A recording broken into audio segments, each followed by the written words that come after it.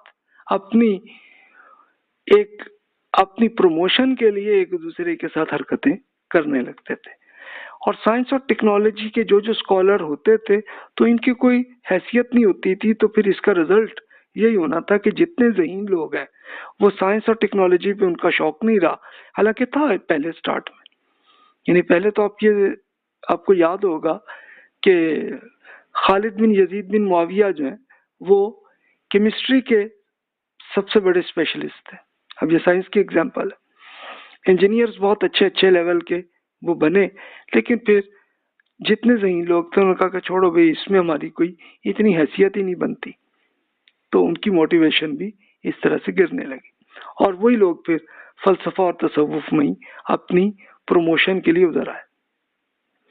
تو یہ ساری ہماری ویکنیسز تھیں، تبھی جا کے زوال آنا تھا، اور وہ پریکٹیکلی ایک دم نہیں ہوا۔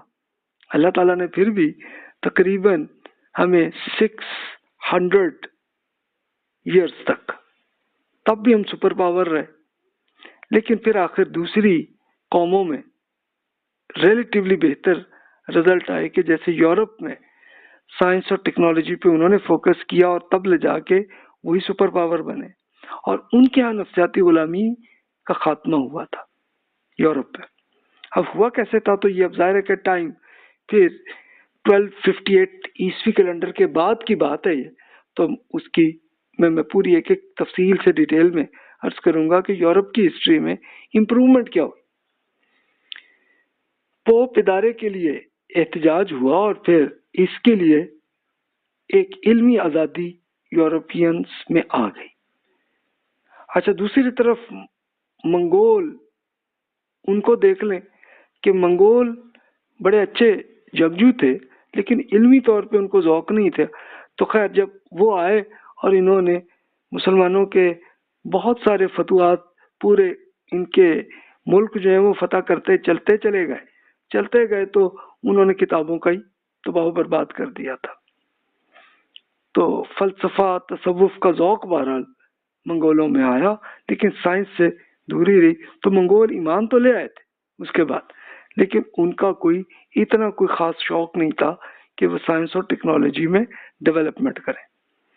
اور اصل اس سب کو لے کے ہم اگر فوکس کر لیں تو اصل ریزن یہی تھی کہ قرآن مجید سے ہم نے دوری ہوگی، یعنی قرآن مجید پہ ہم نے پریکٹیکلی عمل کرنا، اس چیز کو ہم نے چھوڑ دیا۔ یہ تو ضرور ہوا کہ ہم لوگ قرآن پاک کو تلاوت کرتے رہے اس کے لیے، لیکن پھر بہت ساری قومیں جن کو عربی نہیں آتی تھی انہوں نے قرآن پاک کا ترجمہ کر کے پڑھنے کی کوشش بھی نہیں کی بھی تو بہت کم لوگوں کو۔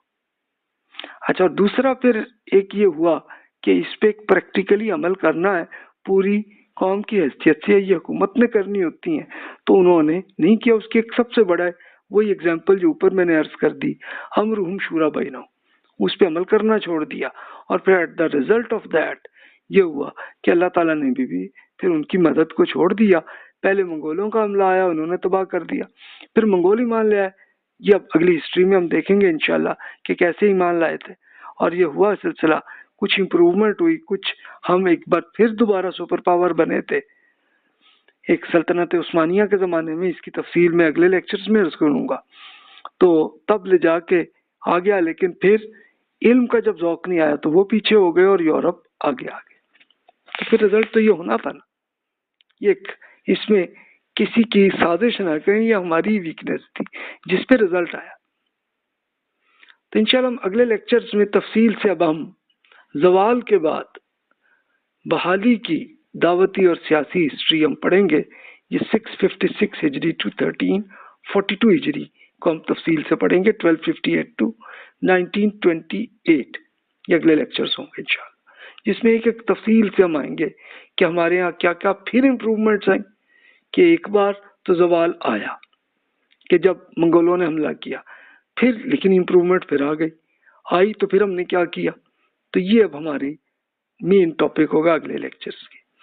یہ پورا کرنے کے بعد پھر ہم آخری لیکچرز ہمارے چلیں گے زوال کے اختتام کے بعد بہتری کیا دور جدید، کہ اب ہم ماڈرن پیریڈ میں آ گئے 1924 سے لے کے آج تک. تو وہ ہمارے پھر آخری لیکچرز ہوں گے.